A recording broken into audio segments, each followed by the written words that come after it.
Magandang umaga po sa inyong lahat mga kapatid sa Panginoon. Happy Mother's Day po sa lahat po ng mga nanay. At binabati ko po ang lahat po ng mga mothers, momshi, mga nanay, ima, mga mama sa ating pong simbahan, sa ating pong iglesia. Happy Mother's Day, Happy Mother's Sunday po sa inyong lahat. At nawa po ang ating mensahe ngayong umaga ay maging pagpapala po, hindi lamang po sa mga nanay po natin, kundi lalo pong higit sa mga kapatiran po natin, mga kabataan natin ngayong umagang ito. Kung tayo po'y handa na po sa pakikinig po ng salita ng Panginoon, would you please say Amen? Amen. Tumayo na po tayong lahat as we get our Bibles and open it to 2 Kings chapter 4. 2 Kings chapter 4, babasahin po natin ng mahaba-habang mga talata, verses 14 down to verse number 25. 2 Kings chapter 4, verses 14 through 25. Ito po ang sabi ng Bible. And he said, "What then is to be done for her?" And Gehazi answered, "Verily, she hath no child, and her husband is old." Ito po ay referring po mula verse 8. Doon po sa babae na ang tawag ay Shunem or woman of Shunem. Siya po ay isang Shunammite at siya po yung babaeng nag-iisip palagi ng maitutulong at magagawa sa lingkod ng Panginoon. So pagkatapos pong mag-usap yung mag-asawa ay nagplano sila, naggawa ng isang kwarto doon sa kanilang bahay, ang lingkod ng Panginoon. At lagyan po ng gamit, i-furnish doon para po makapag-stay doon ang lingkod ng Panginoon na si Elisha. By this time, si Prophet Elisha. Hinahandaan nila ng pagkain, inaasikaso nilang mag-asawa, hanggang dumating sa point na itong alipin ni Elisha, itong si Gehazi, yung kanyang worker, ay sabi, ano ba pwede nating magawa para sa babaeng ito? Ang sabi ni Gehazi, wala po siyang anak, she's a barren woman, at matanda na po sila. Pero kung nag-iisip po kayo ng maibabalik sa kanila, maganda po siguro ay ma-bless nyo sila ng magiging anak nila. Ang sabi ho ng verse 15, and he said, si Elisha, call her. And when he had called her, she stood in the door. Verse 16, and he said, about this season, according to the time of life, thou shalt embrace a son. And she said, nay, my Lord, thou man of God, do not lie unto thine handmaid. Sabi niya, wag po kayo magbibiro ng ganyan. Matagal na po namin pinagpiprayan. So pinangakuan ng Panginoon through Prophet Elisha itong babaeng ito. And the woman conceived and bare a son at that season that Elisha had said unto her, according to the time of life. Verse 18. And when the child was grown, it fell on a day that he went out to his father to the reapers. And he said unto his father, my head, my head. Parang nagkaroon po ng biglang heat stroke marahil itong batang ito. And he said to a lad, carry him to his mother. Sabi po ng mga tao, excuse me, dalhin niyo siya sa magulang niya, sa nanay niya. Carry him to his mother. And when he had taken him and brought him to his mother, he sat on her knees till noon and then died. Namatay po ang batang ito. And when he had taken him, sabi ng Bible, and then died. Ito po yung son of promise, mga kapatid. Pero namatay din po ang batang ito. Verse 21. And she went up and laid him on the bed of the man of God and shut the door upon him and went out. Verse 22. And she called unto her husband and said, send me, I pray thee, one of the young men and one of the asses, that I may run to the man of God and come again. And he said, wherefore wilt thou go to him today? It is neither new moon nor Sabbath. And she said, it shall be well. Sabi ng babaeng ito, ng Shunammite woman, I will go to the man of God. I know he's dead. I know that he has no life. But I will go to the man of God. Perhaps God will have mercy on him and he will give him back, give him life back to us. Verse 24. And she saddled an ass and said to her servant, drive and go forward Slack not thy riding for me, except I bid thee. Bibilisan mo lang, huwag kang titigil, huwag kang mag-neutral, abante ka lang. Verse 25, so she went and came unto the man of God to Mount Carmel, and it came to pass when the man of God saw her afar off, that he said to Gehazi his servant, Behold, yonder is that Shunammite. Nandyan po yung Shunammite woman. Verse 26, sabi ni Elisha, Run now, I pray thee, to meet her, and say unto her, Is it well with thee? Is it well with thy husband, and is it well with thy child? And she answered, It is well. That means she doesn't want to talk to just the servant. He wanted to talk to the man of God. Mga kapatid, last verse 27. And when she came to the man of God to the hill, she caught him by the feet, but Gehazi came near to thrust her away. And the man of God said, Let her alone, for her soul is vexed within her, and the Lord hath hid from me, and hath not told me. Napakaganda po ng discernment dito ni Elisha. I'd like to go on verse 20, on verse 19. Nung sinabi po ng Bible dito, carry him to his mother. That will be the title of the message today, carry him to his mother. Let's pray. Father, as we go to your word this morning, we pray that you would be the one, Lord, to direct us, to lead us, and to speak to our hearts. Oh, Father, how we need your message this morning, how we need your message tonight. I pray, oh God, that you would continue to speak to our hearts, as you would help us, Lord, to see and relate to your word, and help us to see ourselves in the light of your clear message. Help us today, and we will honor you and praise you. In Jesus' name we pray. Amen. Amen. Makakaupo na po kayo. Marami pong salamat sa inyo pong pagtayo. Carry him to his mother. Now, we have an Old Testament story here of a woman whose name was not mentioned in the Bible. She was just called the woman of Shunem, or the Shunammite woman. Now, this woman was generous. She was hospitable to Elisha. She was serving the man of God and see his ministry as a worthy cause of investment. She finds happiness in making other people happy. Kahit mismo siya, wala po siyang anak, pero naging katuwaan niya na kahit ganun ang kalagayan niya, ay masaya po siya na maglingkod at tumulong po sa iba. Now, Elisha promised her a son. At ang sabi po ay, this child is a promised child. But after a few years, the boy died, probably of heat stroke, mga kapatid. And verse 19, and that's where we get our title, Carry Him to His Mother. I am sure that every one of us here this morning has a recollection of being carried to our mother. I mean, dinala tayo sa ating nanay. For example, yung una nating sugat, una nating bagsak, yung una nating semplang nung tayo po'y nag-aaral pang magbisikleta nung tayo po'y mga bata, or nung tayo po ay nabalian ng buto, nalaglag dahil kakaakyat po sa puno ng mangga, o kaya po sa puno po ng santol, o kaya po ng lansones. Marami pong mga moment when you were in the hospital at tayo po ang may sakit, or even when somebody bullied you and made fun of you at school. Ang nanay po ang kasama po natin doon. Mula po sa pagluluto ng ating most favorite food to bringing you to church every Sunday. And then, dadalhin tayo sa Jollibee o kaya po sa McDo pagkatapos po nun.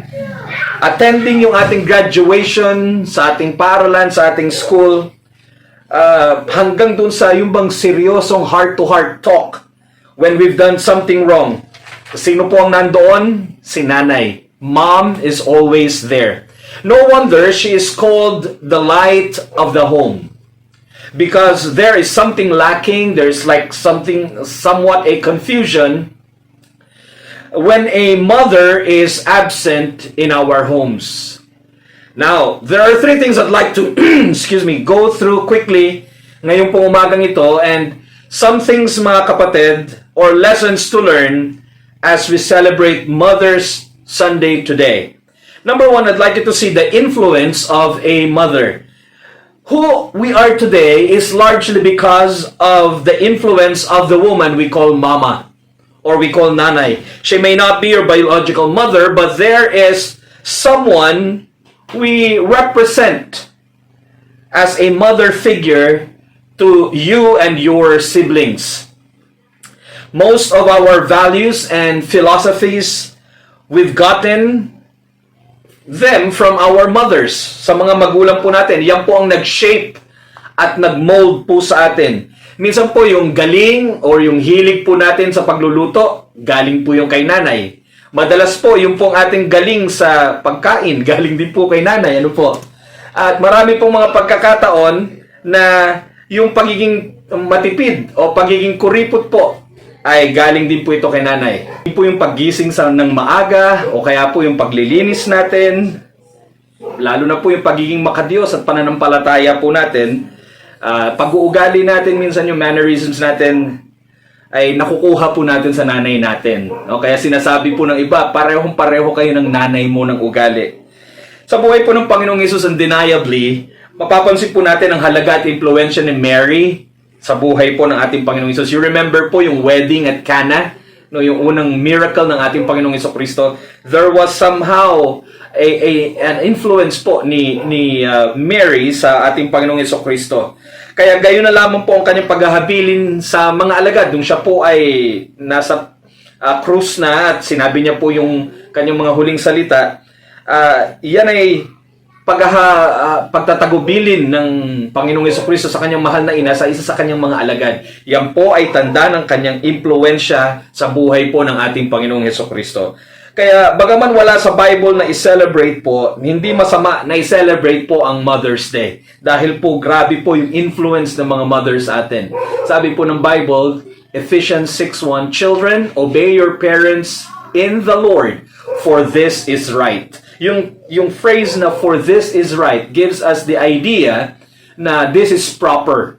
Yung pagtalima, pagsunod, paggalang at pagrespeto po natin sa ating mga magulang ay nagpapakita po ng kanila pong influence sa atin. Pangalawa po, the importance of a mother.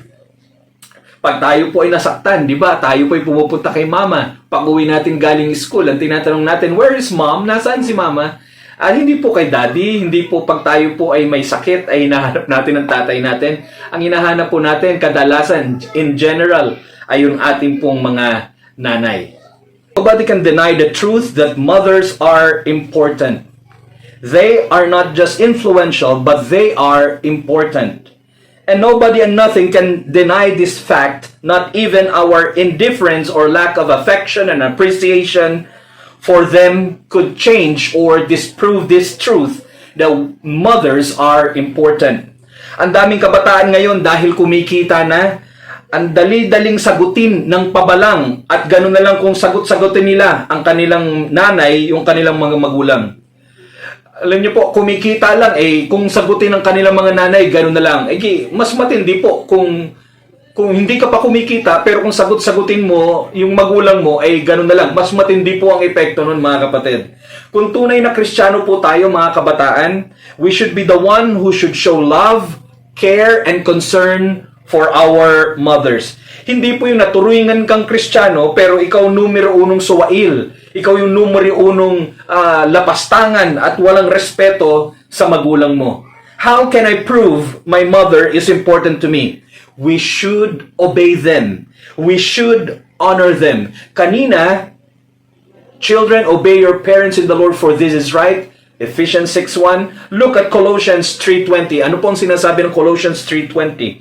Children, obey your parents in all things. Sa ilang mga bagay po, in all things.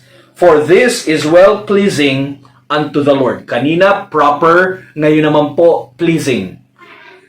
Where should we obey our parents? The Bible says, in all things.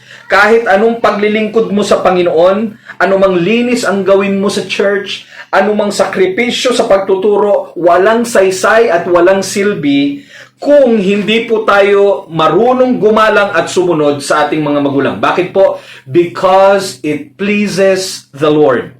Children, obey your parents in all things, for this is well-pleasing unto the Lord. Anong silbi na ang sipag po natin sa simbahan? Feeling po natin, napiplease po natin ng Diyos, pero sa ugali naman po natin sa bahay, ang relasyon natin kay nanay, baliwala.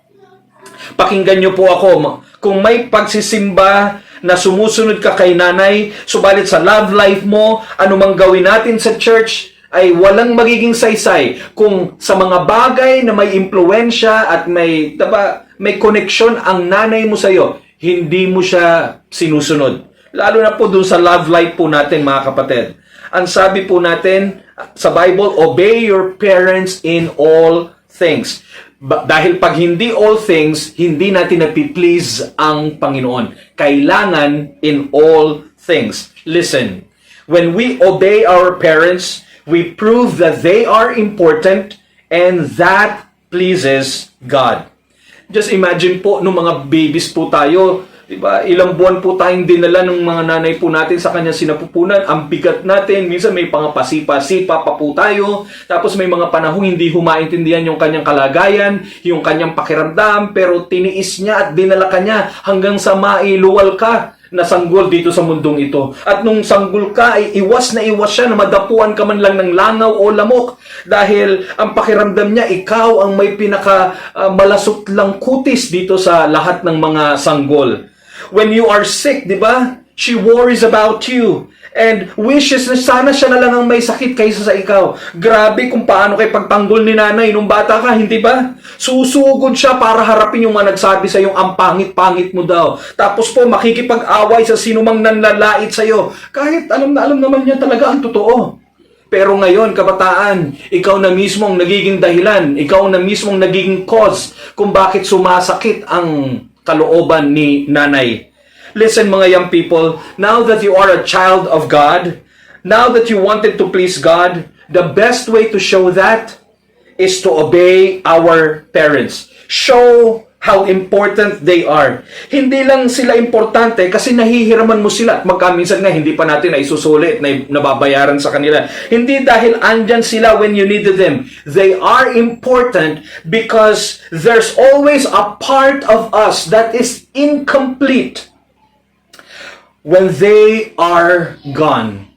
Sa ating pong istorya, dinala ang batang ito na namatay. Inatake po siya.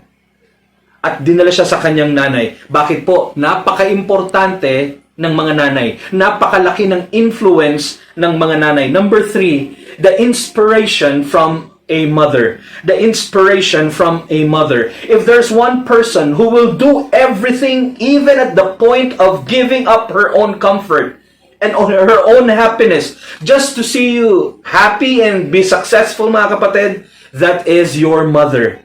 She will be ready to sacrifice even her own personal ambition. Titigil siya sa trabaho, magre-resign siya para maalagaan ka niya, just so you can be happy. That's very inspiring, mga young people.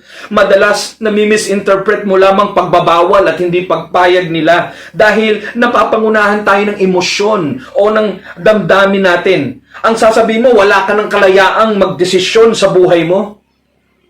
Sino ba namang matutuwa na bigyan ka ng kalayaan kung ang klase ng desisyon mo katulad ng ganyan? Halimbawa, tulad niyan, sinong magulang ang papayag at matutuwa na 10 oras na ng gabi, bigla kang mawawala tapos babalik ka kung anong oras mo gusto? Minsan gusto nating itrato tayong matured na, pagbigyan tayo bilang matanda, pero desisyon natin halatang halata para pa ring bata. Mga young people, wag na wag natin mapagkakamalian yung ating mga magulang. They've been there and they've done that. Irresponsable tayo. Hindi tayo maaasahan sa bahay. Ang galing-galing mo sa simbahan, pero sa bahay, pinababayaan mo gawaing bahay. Sa simbahan, ang ganda-ganda ng image mo, pero sa mga magulang mo, ang pangit ng iyong patotoo. Yes, naniniwala po ako that it is our mothers that would be the first ones who's rejoicing when she sees us achieving something.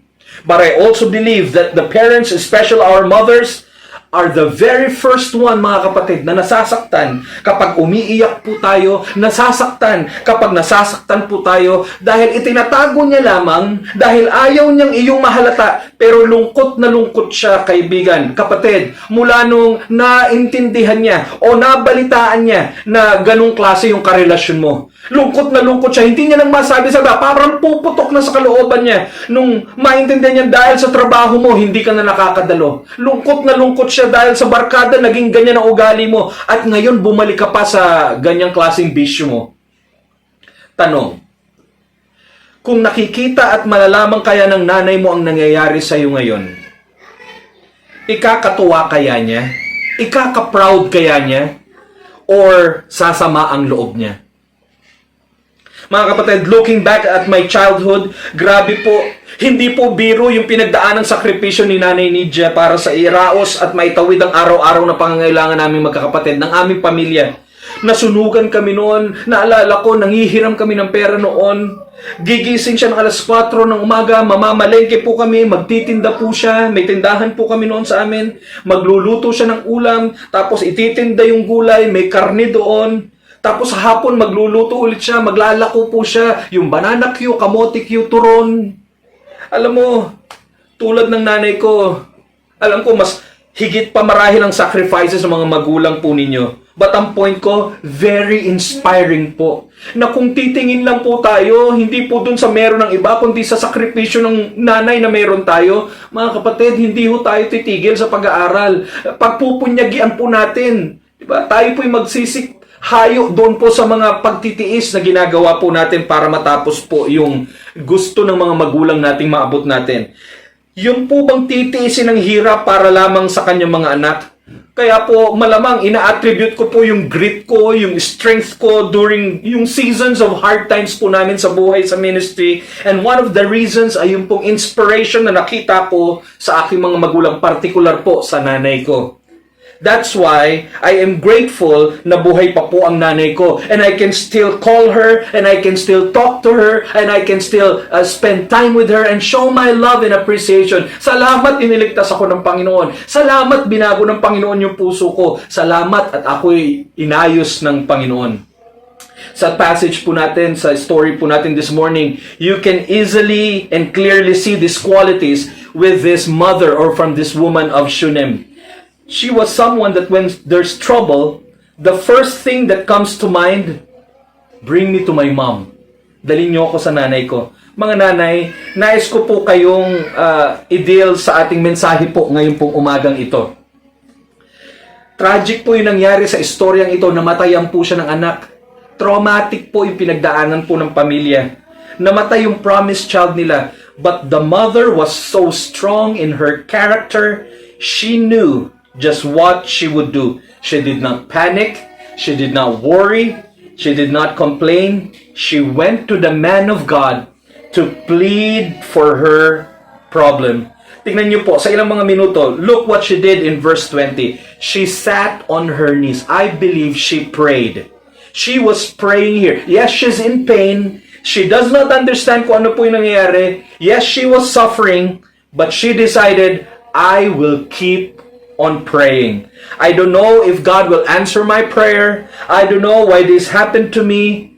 I always help the man of God. Tinutulungan ko siya, sinusuportahan ko siya. Pero ano ang shortcomings ko? Hindi ko alam bakit pinayagan ng Panginoon ito. I don't know how long I need to do this, but I will keep on praying till God answers my prayer. Somebody might have gave up on my child, pero I will never give up on my boy. Anong kailangan po natin ngayon? We need praying mothers. There are so many today who are worrying. There are so many mothers today who are discouraged. There are so many mothers today na nahihirapan na po, mga kapatid. But I'd like to tell you this morning what your children needs, what our church needs, and what your family needs is for you to get on your knees and pray for your needs. Because only God can change anything. Mga magulang, hindi po ngawa. Pananampalataya. Hindi po complain. Panalangin. Hindi po worry. Kundi prayer. Carry him to his mother. I got 3 quick things, mga kapatid. Number 1, carry him to his mother to find faith in God. Carry him to his mother to find faith in God. May God give us mothers today who will never give up, who will never quit on praying. Mga nanay, don't give up on your child. Don't give up on your husband. Don't give up on your situation. Just keep on praying. Mga kapatid, pastor ngayon, si Pastor John, as a result of a mom, of a nanay who does not give up on prayer. Stay faithful to God, mga mothers. Because your children needs you to. Your husband needs you to. Mga nanay, whatever it is you're going through today, whatever it is that you're struggling with today, never quit on God. Sa 2 Timothy chapter 1 verse 5, may binanggit patungkol sa isang nanay, si Eunice. Katulong ng kanyang nanay na si Lois ay tinuruan at nilagyan ng malalim na pananampalataya sa Diyos ang lalaking si Timothy. Yon ang naging foundational at naging cornerstone sa pananampalataya at ministry nitong lalaking ito na sumunod kay Apostol Pablo. Mga nanay, turuan natin yung ating mga anak about the Word of God before they ever begin to do wrong. Teach them about God. Set the example yourself on how to love God and how to love the church. Mom's influence is going to make a big difference sa buhay po ng mga kabataan. Number 2, carry him to his mother to find faith in God. Number 2, carry him to his mother to find faithfulness in God. This Shunammite woman did all she could for her boy. Ang mga Jews po, hindi sila nag-e-embalsamo. Kaya nung namatay po yung batang ito, usually, ililibing lang siya within 24 hours. Pero ang ginawa ng babaeng ito, itong batang ito namatay siya around noon. Pero ang ginawa ng nanay, dinala siya doon sa kwarto na pinagawa niya para sa prophet of God. Doon siya hiniga sa kama na hinihigaan ng prophet of God, ng man of God. At isinara niya yung pintuan. Sabi niya, huwag niyong gagalawin, huwag niyong bubuksan hanggat hindi ako nakakabalik. Kinausap niya yung kanyang asawa, sabi niya, pasamahan mo ako sa isang servant, pupunta ako doon sa Mount Carmel, kakausapin ko ang lingkod ng Diyos. Thank God for faithful mothers. It would take, mga kapatid, a few hours for her to travel to Mount Carmel. Gagabihin na siya. Pero mga kapatid, salamat sa Panginoon sa mga faithful na nanay. Maraming nasasaktan na, maraming mga nanay umiiyak na. Hindi lang nila naisip paalam pa, pero marami sa kanila halos bibigay at susuko na.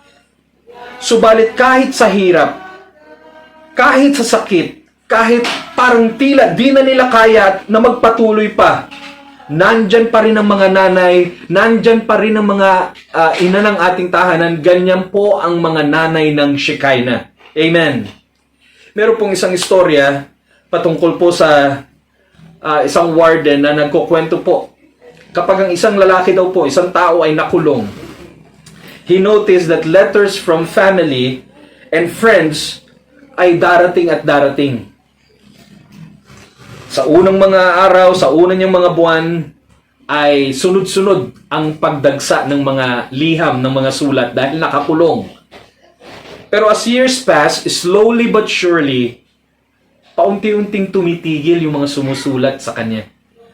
Sa unang mga taon o sa unang mga buwan, friends ang unang mga tumitigil na dumating ang mga sulat.